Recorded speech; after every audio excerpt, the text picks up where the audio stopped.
Vamos abrir as nossas Bíblias no Evangelho de Lucas, capítulo 17, versículos 11 a 19. Diz assim a palavra de Deus: De caminho para Jerusalém, passava Jesus pelo meio de Samaria e da Galileia. Ao entrar numa aldeia, saíram-lhe ao encontro 10 leprosos, que ficaram de longe e lhe gritaram, dizendo: Jesus, mestre, compadece-te de nós.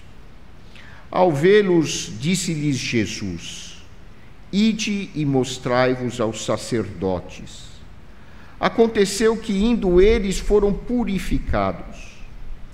Um dos 10, vendo que fora curado, voltou, dando glória a Deus em alta voz, e prostrou-se com o rosto em terra aos pés de Jesus, agradecendo-lhe. E este era samaritano. Então Jesus lhe perguntou: Não eram 10 os que foram curados? Onde estão os 9? Não houve, porventura, quem voltasse para dar glória a Deus, senão este estrangeiro?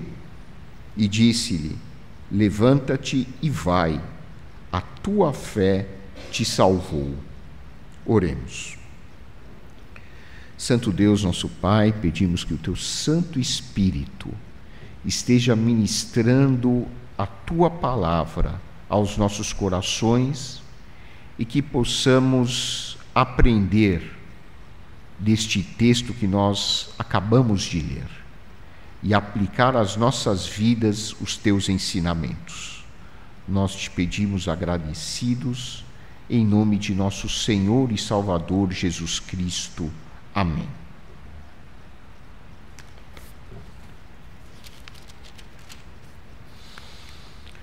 O quanto você se considera uma pessoa feliz?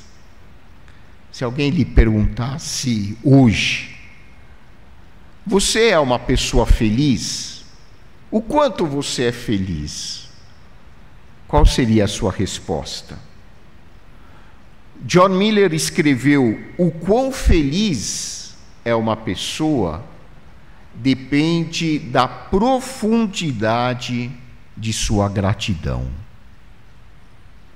O filósofo Epicuro afirmou: as pessoas felizes lembram o passado com gratidão, alegram-se com o presente e encaram o futuro sem medo.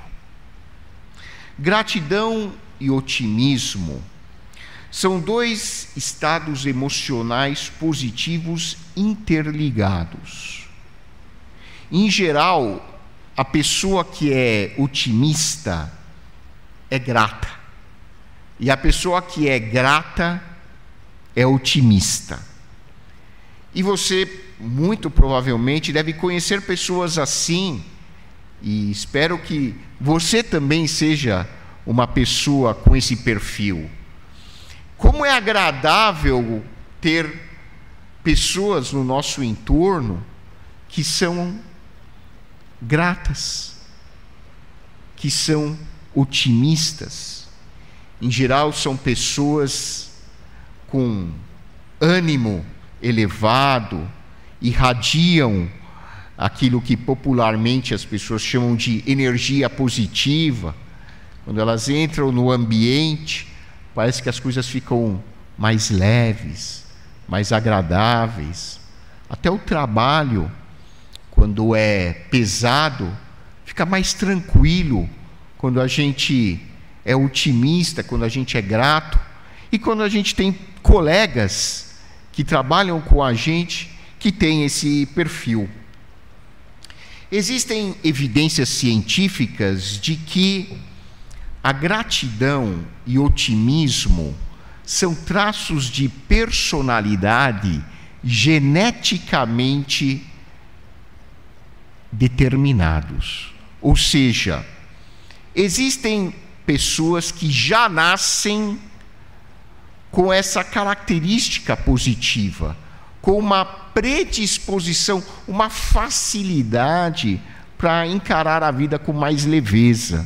Pessoas que já nasceram com esse presentinho da vida, já tem mais facilidade para olhar para o mundo, ver coisas positivas, agradecer a Deus por isso, enxergar o futuro de uma maneira mais positiva, construtiva, esperançosa. Então, a genética tem uma parte nisso. Mas os estudos na área da psicologia também demonstraram que, embora exista essa influência genética, ela não é o fator mais importante para uma pessoa ser otimista e agradecida. O aprendizado é o fator mais importante do que a própria genética. Então, hoje se sabe que gratidão e otimismo, além de serem estados emocionais, são virtudes que podem ser aprendidas, desenvolvidas, cultivadas, construídas ao longo da vida. Então, assim como uma pessoa aprende a andar de bicicleta, e você que aprendeu a andar de bicicleta, você se lembra como no começo era difícil, você tinha que ficar pensando, não, agora eu vou empurrar esse pedal, eu vou me equilibrar dessa maneira, vou segurar mais forte aqui, depois se eu estiver numa curva, eu vou me inclinar dessa maneira para não cair, mas depois começa a ser uma coisa mais automática, assim como é aprender a dirigir o carro. No começo a gente tem que ficar memorizando. Primeira coisa, retrovisor, deixa eu acertar o banco, colocar o cinto. Algumas pessoas ainda não aprenderam a colocar o cinto, mas tudo isso é um aprendizado. E depois colocam o cinto, fica tudo uma coisa automática, sabe onde colocar o ponto morto, como colocar a primeira. Depois não precisa mais lembrar das regras, vira uma coisa espontânea, natural. Com a gratidão e o otimismo é a mesma coisa. No começo, pessoas, especialmente pessoas que não têm essa facilidade, não têm esse traço de personalidade, têm que aprender a agradecer, têm que aprender a olhar a vida de uma maneira mais positiva. E a psicologia desenvolveu estratégias, técnicas psicoterápicas para ajudar as pessoas a cultivar a gratidão nas suas vidas. Existem exercícios em psicoterapia para a pessoa aprender a ser mais grata. E se verificou que as pessoas que aprendem a praticar a gratidão e a ver a vida com mais otimismo, se tornam muito mais felizes, saudáveis, com melhores índices de saúde física e emocional. Existem, inclusive, trabalhos mostrando que a gratidão e o otimismo estão ligados ao sucesso profissional. Uma vez eu ouvi um coach dizendo, e eu assino embaixo do que ele escreveu, do que ele falou: você nunca vai conhecer na vida uma pessoa de sucesso que seja pessimista. Você nunca vai conhecer na vida um profissional bem-sucedido, próspero, um grande empresário bem-sucedido, que seja uma pessoa negativista. Porque a pessoa negativa vive na retranca. É que nem, para quem gosta de futebol, é que nem aquele time que joga não para ganhar, ele joga no máximo para empatar, para não perder. Ele não ataca, Ele bota todos os jogadores na defesa, porque na visão do técnico, o importante não é ganhar, é pelo menos não perder. Se empatar, nossa, tá ótimo. E tem pessoas assim na vida. A gente chama, em análise transacional, que essas pessoas têm um script de não perdedores. Eles não querem perder, não estão preocupados em ganhar, eles só não querem perder muito. Aline Caldas Leon e Leonardo Machado, autores do capítulo Gratidão e Otimismo, do livro Psicologia Positiva e Psiquiatria Positiva, a ciência da felicidade na prática clínica, escrevem que otimismo e sucesso têm uma relação bidirecional. Não dá para ser otimista e não ser bem-sucedido, não dá para ser bem-sucedido e não ser otimista. Essas duas categorias caminham em paralelo. A palavra gratidão vem do termo latino gratia, que significa favor, e gratus, agradecido. Por isso, gratidão está ligada a outras virtudes, como doação, gentileza, generosidade. Então, as pessoas que são gratas e que são otimistas também são mais gentis, também se doam mais ao próximo, são mais generosas. E como nós falamos, a gratidão é ao mesmo tempo uma emoção e é também uma virtude passível de ser aprendida e cultivada. Ela é influenciada por outros estados emocionais, como a humildade, e ela também influencia outras emoções, como a felicidade. Ela não está isolada, ela sofre a influência e, ao mesmo tempo, ela influencia outras emoções no espectro dos sentimentos humanos. As pessoas que são gratas, em geral, têm melhores índices de saúde física e emocional. Existem trabalhos mostrando que, com a prática da gratidão, pessoas que sofrem de ansiedade, depressão e dores crônicas têm uma melhora significativa da sua qualidade de vida.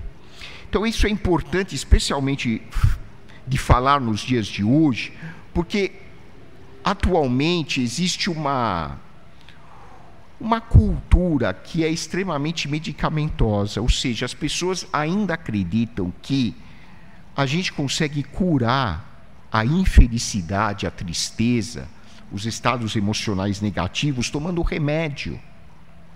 Os remédios não curam estados emocionais negativos. Eles podem suavizar alguns sintomas, mas eles não curam. O que vai resolver o problema são as mudanças de atitude de vida, são as mudanças de cultura, de visão, as mudanças de crenças. E, além disso, pessoas que praticam a gratidão têm uma melhora no padrão de sono, têm menor índice de estresse e têm menor índice de sinais inflamatórios no corpo. Hoje a gente sabe que muitas doenças, como a aterosclerose, por exemplo, ocorrem paralelamente a um processo de inflamação crônica dentro do organismo. Até a obesidade causa uma inflamação crônica dentro do organismo. E a prática da gratidão, claro que associada a outras mudanças de estilo de vida, está associada a uma diminuição importante dos níveis de estresse e de inflamação no organismo. E o que Jesus nos ensina sobre a gratidão? O que a Bíblia nos fala sobre a gratidão? Essa narrativa bíblica que nós lemos aqui ilustra o poder transformador da gratidão em nossas vidas. Como nós podemos desenvolver esse hábito no nosso cotidiano?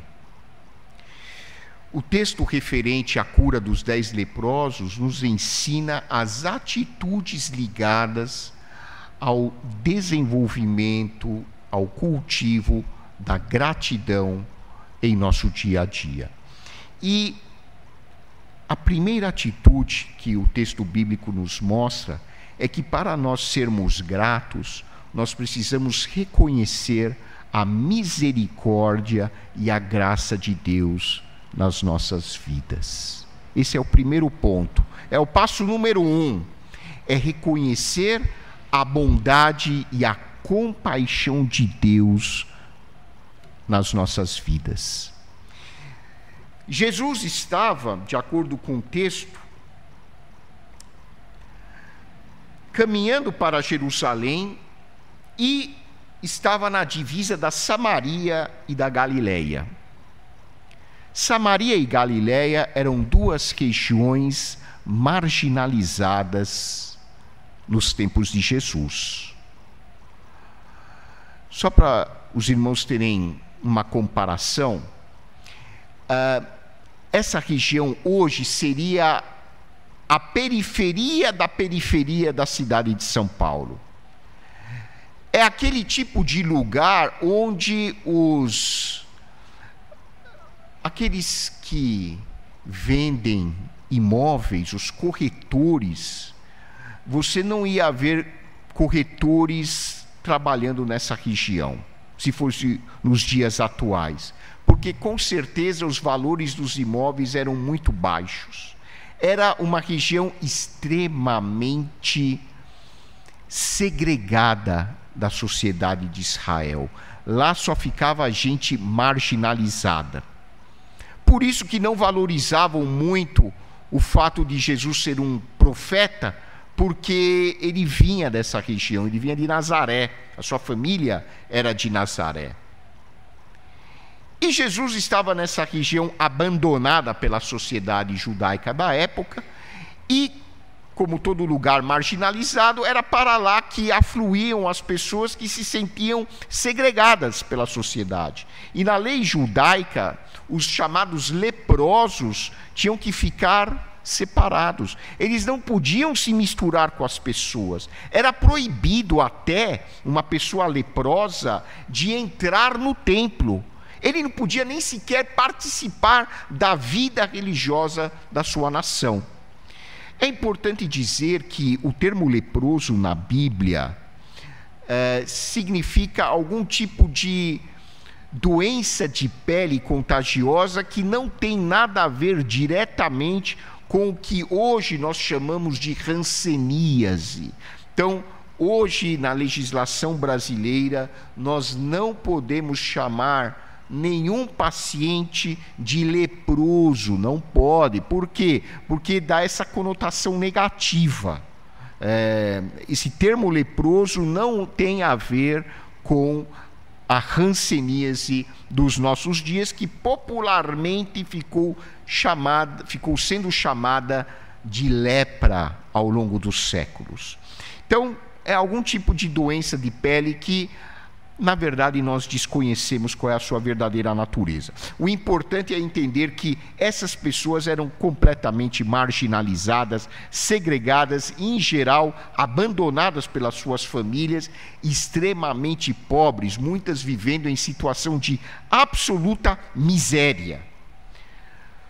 Quando Jesus estava passando por lá, 10 leprosos, ouvindo que o Filho de Deus estava passando por ali, foram correndo até o encontro de Jesus. Essas pessoas reconheciam a sua condição, sabiam o quanto elas eram infelizes, e ao mesmo tempo elas viram em Jesus uma oportunidade de ter um encontro direto com Deus. Elas perceberam que Jesus naquele momento, era a concretização, era a materialização da compaixão de Deus, da misericórdia de Deus, da graça de Deus. E esse é o primeiro passo para nós aprendermos a ser gratos. É reconhecer a nossa condição humana. Você e eu não somos leprosos à semelhança desses 10 indivíduos, mas nós temos outras coisas que talvez sejam até piores que a lepra. Só você sabe e eu sei das nossas fragilidades, das nossas vulnerabilidades, das nossas deficiências, dos nossos erros. Nós sabemos o quanto nós somos o quê? Pecadores. E para nós sermos gratos a Deus, a primeira coisa que a gente precisa reconhecer é que nós somos pecadores e nós precisamos desesperadamente da ajuda e do poder de Deus nas nossas vidas. Por isso, só pode ser grato a Deus quem consegue olhar para dentro de si mesmo. E isso é uma coisa cada vez mais difícil nos dias de hoje. As pessoas têm muita dificuldade de olhar para dentro de si mesmas. Porque a nossa cultura exageradamente materialista nos incentiva a olhar sempre para o outro, para o que o outro tem, para o que o mundo oferece. E também, no nosso trabalho, a gente é cobrado continuamente, todos são, independentemente do ramo em que trabalham, a gente tem que produzir muito. Assim é a vida. Então, o nosso olhar está sempre para fora. O que eu preciso fazer, o que eu preciso terminar, o relatório que eu tenho que concluir, a venda que eu preciso fazer, o meu cliente para quem eu tenho que entregar determinado produto. O meu olhar é sempre para fora. E por isso que a nossa sociedade é tão doente. Porque o que nós precisamos fazer desesperadamente é um exercício de reflexão em que o nosso olhar é direcionado para dentro. Você só consegue refletir sobre a sua vida se você consegue olhar para dentro de você. E hoje a gente mal tem tempo de olhar para fora para sobreviver, quanto mais olhar para dentro. Mas se a gente não olhar para dentro, não tem possibilidade de reformar o nosso interior. Você só enxerga como a sua casa precisa de uma reforma se você olhar para as paredes, se você olhar para os móveis, se você olhar para o tapete que está destruído, se você olhar para o piso que está danificado, olhar para a pintura que está horrível, aí você sabe que sua casa precisa de uma reforma. A mesma coisa vale para a nossa vida. Você só consegue enxergar que a sua vida precisa de uma reforma se você olhar para dentro. Se você olhar para os teus sentimentos, se você olhar para os teus pensamentos, para as tuas intenções, para os teus planos, para os teus desejos mais escondidos. E é por isso que os salmos mais belos são aqueles em que o salmista analisa a sua vida emocional e diz para Deus: Deus, eu estou com esse sentimento, com esse sentimento, com esse sentimento, eu não consigo lidar com isso, por favor, opera em mim. Quantos salmos nós temos com essas características? E esses 10 leprosos conseguiam olhar para as suas vidas e reconhecer o quanto eles precisavam do poder de Deus. Esse é o primeiro passo. O segundo passo é a obediência a Cristo pela fé. Eu só captei isso quando eu li um dos comentários bíblicos que eu tenho, e talvez você também não tenha captado isso logo quando você leu o texto. Quando eles encontram Jesus e eles pedem para que Jesus tenha compaixão deles, Jesus não os curou. Não curou naquele momento. Olha que interessante. Ele disse para os leprosos: vão e se apresentem ao sacerdote. Mas eles ainda estavam com a lepra. Foi só quando eles obedeceram à ordem de Jesus, quando eles partiram rumo ao sacerdote, no caminho é que eles foram curados. Esse é um detalhe que faz toda a diferença no texto. Eles precisaram, pela fé, obedecer ao mandamento de Jesus, para só então receber a bênção nas suas vidas.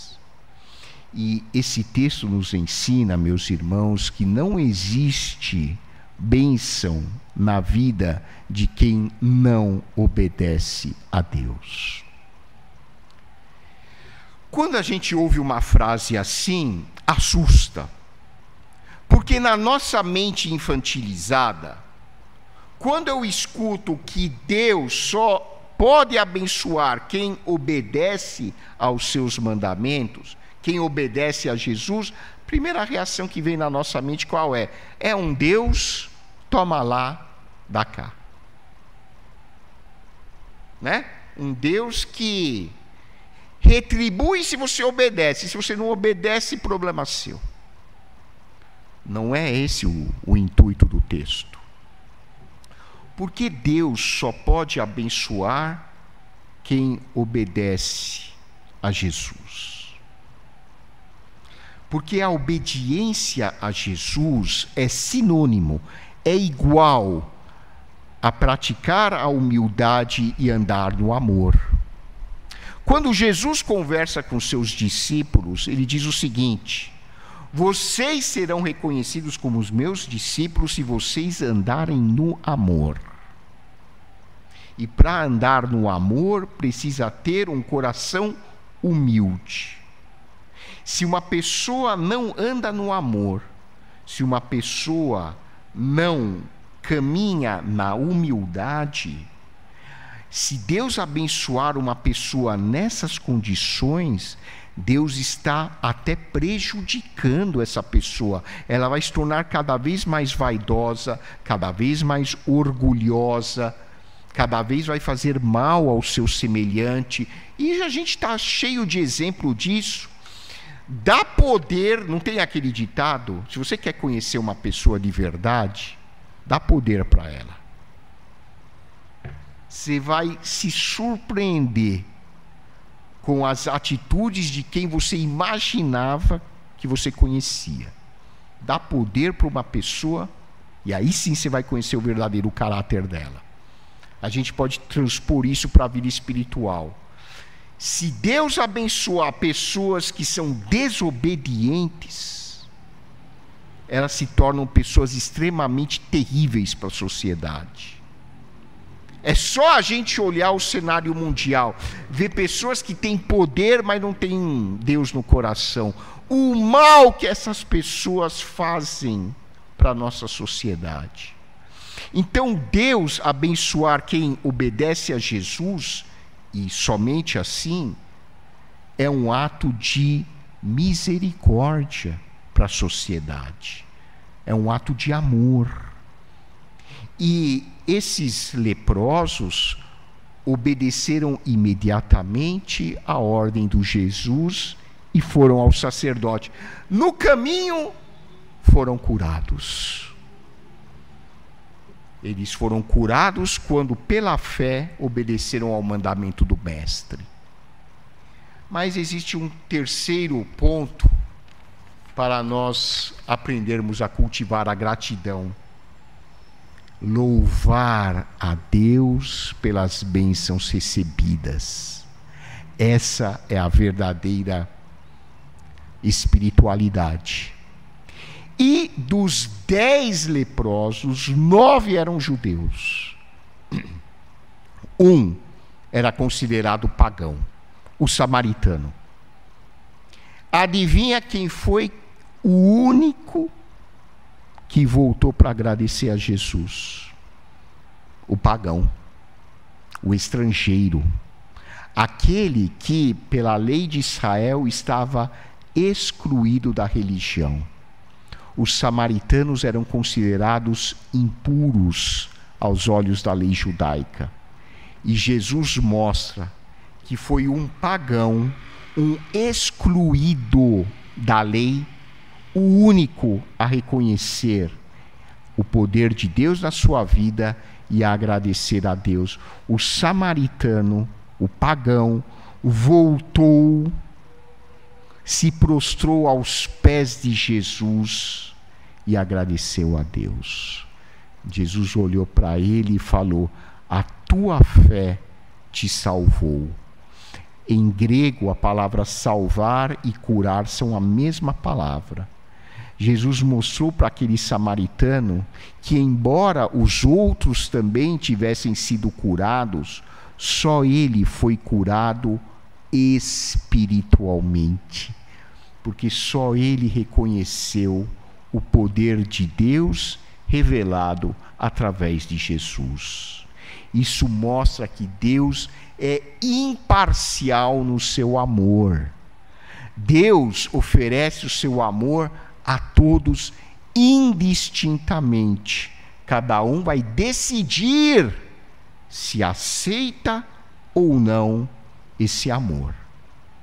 É você que aceita ou rejeita o amor que Deus oferece na sua vida. Portanto, reconhecer a bondade e a compaixão de Deus é o primeiro passo para nós cultivarmos a gratidão.